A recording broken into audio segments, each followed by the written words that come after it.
গলাকাটা দেহগুলো এক এক করে নামানো হচ্ছে, পুরো জাহাজ জুড়ে রক্তের ছাপ। এ যেন সিনেমার দৃশ্যকেও হার মানায়, কিন্তু এটাই বাস্তব সত্য ঘটনা। চাঁদপুরের হাইমচরের মাঝিরচর এলাকায় এমভি আল বাখেরা জাহাজে গলাকাটা অবস্থায় উদ্ধার করা হয়েছে 7টি মরদেহ। কারা ঘটিয়েছে এমন লোমহর্ষক হত্যাকাণ্ড? অবাক করা বিষয় হলো, কারা নয়, চাঞ্চল্যকর এই 7 খুনের মাস্টার মাইন্ড মাত্র একজন। 26 বছর বয়সী ইরফান এরই মধ্যে গ্রেফতার হয়েছে র্যাবের হাতে। সে নিজেও জাহাজের এক কর্মচারী।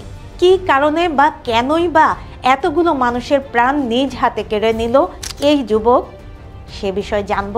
তার আগে জেনে নেওয়া যাক কে এই আকাশ মণ্ডল ওরফে ইরফান। বাগেরহাটের ফকিরহাট উপজেলার দরিদ্র গ্রামীণ পরিবেশে বড় হয়েছে আকাশ মণ্ডল। এলাকায় খোঁজ নিয়ে জানা যায়, স্বামী মারা যাওয়ার পর আকাশের মা ইসলাম ধর্ম গ্রহণ করে অন্যত্র বিয়ে করে চলে যান। এরপর দরিদ্র নানা নানির পরিবারে বেড়ে ওঠে আকাশ। গ্রামের মানুষের কাছে শান্ত ও নিরীহ স্বভাবের মানুষ হিসেবেই পরিচিত ছিল আকাশ।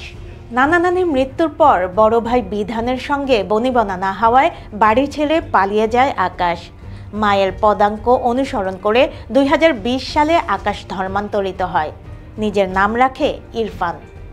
অভাব এবং অভিভাবক না থাকায় এলাকায় মাছ শাক চুরির মতন ঘটনায় 1-2বার জড়িয়েছেন আকাশ।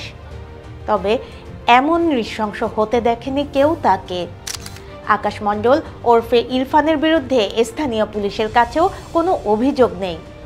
তাহলে কি শুধুমাত্র অভাবের তাড়নায় এমন নৃশংসভাবে 7টি খুন করেছে এক সময়ের শান্ত যুবক আকাশ মণ্ডল? এবার আসা যাক মূল ঘটনায়।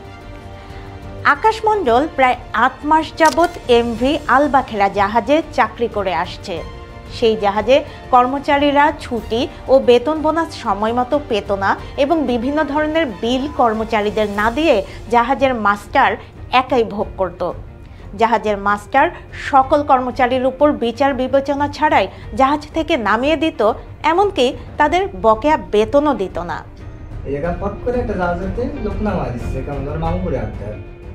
এ ব্যাপারে গ্রেপ্তারকৃত আকাশ জাহাজের সবাইকে প্রতিবাদ করতে বললে কেউ ভয়ে প্রতিবাদ করত না।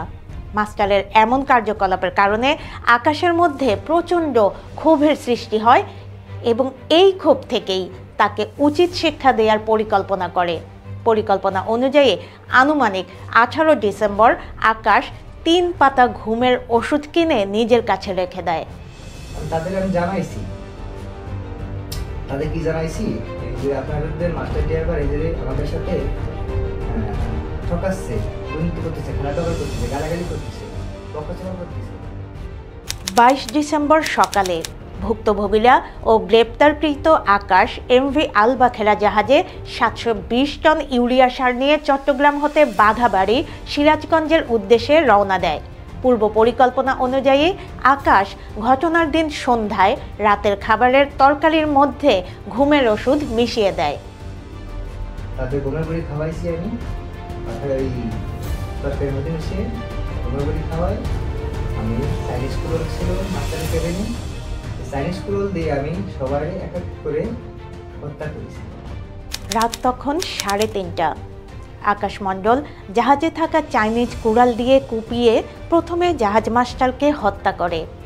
এটুকুই ছিল তার প্ল্যান, কিন্তু পরবর্তীতে আকাশ ভাবে জাহাজে থাকা বাকিরা জেনে গেলে সে ধরা পড়ে যেতে পারে, আর সেই ভয়ে একই চাইনিজ কুড়াল দিয়ে বাকি সবাইকে কুপিয়ে হত্যা করে। ক্ষোভ ছিল মূলত মাস্টারের ওপর, এবং মাস্টারের উপর এই ক্ষোভ থেকেই তিনি পূর্ব পরিকল্পনা করে মাস্টারকে হত্যা করে পরবর্তীতে সে পলায়নের পথ বেছে নেওয়ার উদ্দেশ্যে যখন ভ্রমণ করবে তখন তার কাছে মনে হয় জাহাজের অন্যান্য সদস্যরা তার ব্যাপারে তথ্য দিলে সে পুনরায় ধৃত হতে পারে।